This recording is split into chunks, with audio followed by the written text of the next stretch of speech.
বিদেশের মাটিতে যখন অবমাননা করা হয় তখন সেইটার বিরুদ্ধে আমাদের দাঁড়ানো আমাদের নৈতিক দায়িত্ব। কিন্তু একই জায়গায় মনে রাখতে হবে যে আমাদের পতাকাকে কেউ অবমাননা করলে যেমন আমরা চিন্তা কোনোভাবে মেনে নেব না, আমরাও যেন অন্য কাউকে অবমাননা না করি। আমরা সবাইকে বন্ধুত্ব দেখাবো, সবাইকে সম্মান দেখাবো এবং আমরা চাইব সবাই যেন আমাদের সম্মান দেখায়। গত 15.5 বছর ভারতের সাথে বাংলাদেশের যে সম্পর্ক ছিল এইটা সম্মানের ভিত্তিতে সম্পর্ক ছিল না। 15.5 বছর ভারতীয় সরকার বাংলাদেশকে দেশ হিসাবে, আমাদের জনগণকে জাতি হিসাবে এবং আমাদের রাজনীতিবিদ হিসাবে কোন ধরনের সম্মান করে নাই। কিন্তু মনে রাখতে হবে যে এখানে শুধু ভারতের একার দোষ না, হাসিনা সরকার যেটা দাঁড়া করিয়েছিল তারা ভারতের হাতে এই ধরনের শক্তি তুলে দিয়েছিল। হাসিনা সরকারকে যখন আমরা টেনে না নিয়েছি তখন ভারতেরও এই সম্পর্ক আর কোনদিন বাস্তবায়ন হবে না ইনশাআল্লাহ। তো ভারত এখন বোধহয় বুঝতে শুরু করেছে। 2 দিন আগে ভারতীয় ফরেন সেক্রেটারি বাংলাদেশের মাটি থেকে ঘুরে গেছেন, এই ডিপ্লোম্যাটিক যে মিশন থেকে উনি ঘুরে গেছেন, এখানে যে বার্তা দিয়ে গেছেন এবং এখান থেকে ফিরে যে তার দেশের পার্লামেন্টে যে বার্তা দিয়েছেন তাতে আমরা ছোট্ট হলেও ইঙ্গিত পাই যে ভারত বাংলাদেশের সম্পর্ক এখন নতুন একটা ধারায় প্রবাহিত হওয়া শুরু করবে। আমরা এইটাই দেখতে চেয়েছিলাম।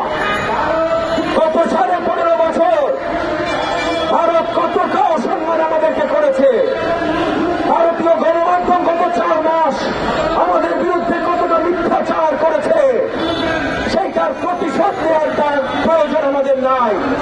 আমাদের যেটা প্রয়োজন সেটা হল প্রতিরোধ করবা। প্রথমত পরিষ্কার বিশ্বের সবাইকে জানিয়ে দিতে হবে যে বাংলাদেশের বিরুদ্ধে কেউ যদি অবস্থান নেন সেইটা প্রতিরোধ করবার জন্য 18 কোটি বাংলাদেশি রক্ত দিতে আমরা রাজি আছি। কাউকে এই দেশের সভ্যন্তি নিয়ে প্রশ্ন তুলতে আমরা দিব না। বাংলাদেশকে নিয়ে যখন মিথ্যাচার হয় সেইটার বিরুদ্ধে শক্তভাবে আমরা দাঁড়াবো এবং আমরা দাঁড়িয়েছি। অন্তর্বর্তীকালীন সরকারের কাছে আমরা আবেদন করেছি যেন আরো শক্ত পদক্ষেপ নেওয়া হয় বিশ্বব্যাপী এই মিথ্যাচার রুখে দেওয়ার জন্য। সরকার যা যা করছে আমরা সাধুবাদ জানাই, তবে আমরা এটাও বলি যে আরো অনেক বেশি করা দরকার। আমরা আমাদের জায়গা থেকে সবাই চেষ্টা করছি। আজকে উপস্থিত আমার গণমাধ্যমের অনেক ভাই বোনেরা আছেন, আপনাদের কাছে আমি আকুল আবেদন জানাচ্ছি আপনারা আপনাদের জায়গা থেকে আমাদের দেশের সঠিক চিত্রটা বিশ্বব্যাপী তুলে ধরার জন্য কাজ করেন প্লিজ।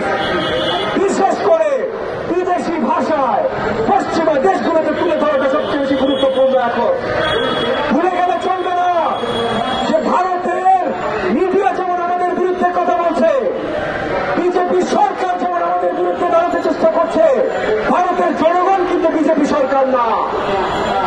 ভারতের জনগণ কিন্তু জুলাই আগস্ট মাসে আমাদের জন্য মিছিল করেছে। ভারতের বড় বড় বিশ্ববিদ্যালয় থেকে লম্বা লম্বা হাসিনা বিরোধী মিছিল বেরিয়েছে।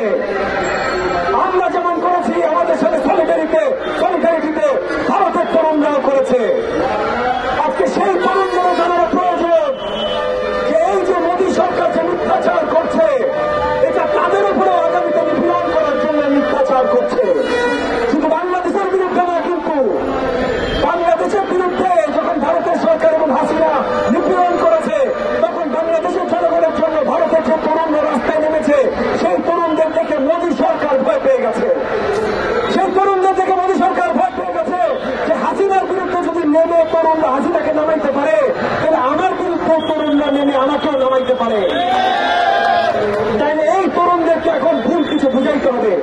তো সেই তরুণদের আমাদের একটা দায়িত্ব আছে ভারতের তরুণদের কাছে সত্য পৌঁছে দেওয়া এবং আমাদের সবার ঐক্যবদ্ধভাবে কাজ করা। আমরা ভারতের বিরুদ্ধে না, ভারতের সরকারের এই পলিসির বিরুদ্ধে। আমরা ভারতের বিরুদ্ধে না, ভারতের মিডিয়ার মিথ্যাচারের বিরুদ্ধে। আমরা ভারতের বিরুদ্ধে না, আমরা একসাথে নতুন সমৃদ্ধ বাংলাদেশ গড়ার জন্য ভারতের এই যে আগ্রাসন এইটার বিরুদ্ধে। এবং একই সাথে মনে রাখতে হবে, আমরা যদি ঐক্য বজায় না রাখতে পারি তাহলে আমরা শুধু ভারতের বিরুদ্ধে না, কারোর বিরুদ্ধেই দাঁড়াইতে সক্ষম হব না। এবং ঐক্যের জন্য আমি আজকে আপনাদের মাধ্যমে আমি অন্তর্বর্তীকালীন সরকারের কাছে একটা আহ্বান জানাচ্ছি, আপনারা বারবার অনৈক্যর কথা বলবেন না। রাজনৈতিক দলে যে আমরা যারা আছি, যতগুলো দল আছি, এক দফা আন্দোলনে যারা ছিলাম, হাসিনাকে সরানোর জন্য রাজপথ যারা দিয়েছি, তারা প্রথম থেকে বলে আসছি যে অন্তর্বর্তীকালীন সরকার ব্যর্থ হতে পারবে না। অন্তর্বর্তীকালীন সরকার আমাদের সরকার, তাদের যা প্রয়োজন যেটা করা প্রয়োজন আমরা সবকিছু করবো, তাদের সাপোর্টে সবকিছু করবো, তাদের ব্যর্থ হতে দিব না। কিন্তু আমরা অনেক কষ্ট পাই, আমরা অনেক দুঃখ পাই যখন অন্তর্বর্তীকালীন সরকারের কোন উপদেষ্টা মিডিয়ার সামনে জনগণের সামনে বলেন যে রাজনৈতিক দলগুলো তাদেরকে ব্যর্থ করার জন্য কাজ করছে। তারা যখন বলেন রাজনৈতিক দলগুলো সংস্কার চায় না, শুধু নির্বাচন চায়। তাই আমরা সংস্কার চাই, তাই আমরা নির্বাচন চাই, তাই আমরা আপনাদেরকে বুঝাইতে চাই যে সংস্কার আর নির্বাচন দুটো সাংঘর্ষিক না। নির্বাচনের জায়গায় সেটা সময় মতো হইতে হবে, আমরা সেটা চাই। সংস্কারের জায়গায় সেটা কন্টিনিউস হইতে হবে, আপনারাও করবেন। নির্বাচিত সরকার যখন আসবে ইনশাআল্লাহ, যদি জনগণ আমাদেরকে বেছে নেয়, আমরা যখন আসবো তখন আমরাও করবো ইনশাআল্লাহ। দুইটা সাংঘর্ষিক না, দুটো একসাথে হইতে হবে। এবং মনে রাখবেন ভাই, জনগণের কাছে দায়িত্ব দিতে হবে এবং জনগণের কাছে দায়িত্ব একমাত্র ভোটের মাধ্যমেই দেওয়া যায়, অন্য কোন উপায় এখনো বের হয় না। শেখ হাসিনা সরকার বারবার একটা কথাই বলেছে যে জনগণের জন্য আমি এটা করছি, কিন্তু ভোট দেয় নাই। তার মানে সে পরিষ্কার করেছে জনগণের জন্য সে করে নাই। অন্তর্বর্তীকালীন সরকার আমাদের সরকার, তারা ব্যর্থ হইতে পারে না, তাদের ব্যর্থ হইতে দিব না, তাদের সাথে আমরা সবসময় আছি। আপনাদের লাগবে, আপনারা ডাকবেন, কিন্তু মনে দুঃখ দিবেন না। এই ধরনের কথাবার্তা বললেন না যে আমরা একত্রিত না, এই ধরনের কথাবার্তা বললেন না যে আমরা আপনাদের নামাইতে চাই, এই ধরনের কথাবার্তা বললেন না যে আপনারা সঠিক সময়ে সঠিকভাবে সঠিক নির্বাচন দিবেন না, এমন কথা আপনারা বললেন না। নির্বাচনের সময় মতো জায়গার মতো দেন, জনগণের হাতে তাদের যে বেসিক অধিকার তাদের হাতে তুলে দেন, বাকিটা বাংলাদেশের জনগণ দেখবে। হাসিনা বিরোধী আন্দোলন এই জন্য ছিল, আজকে ভারত বিরোধী কোনো কথাও আমরা যদি বলি সেটাও এই কারণে, কারণ জনগণের জন্য আমরা সবাই দাঁড়াই। অন্তর্বর্তীকালীন সরকার আমি বিশ্বাস করি জনগণের জন্য দাঁড়ায়। একসাথে জনগণের জন্য দাঁড়াইতে হইলে জনগণকে তার ভোটের অধিকার ফিরে দিতে হবে।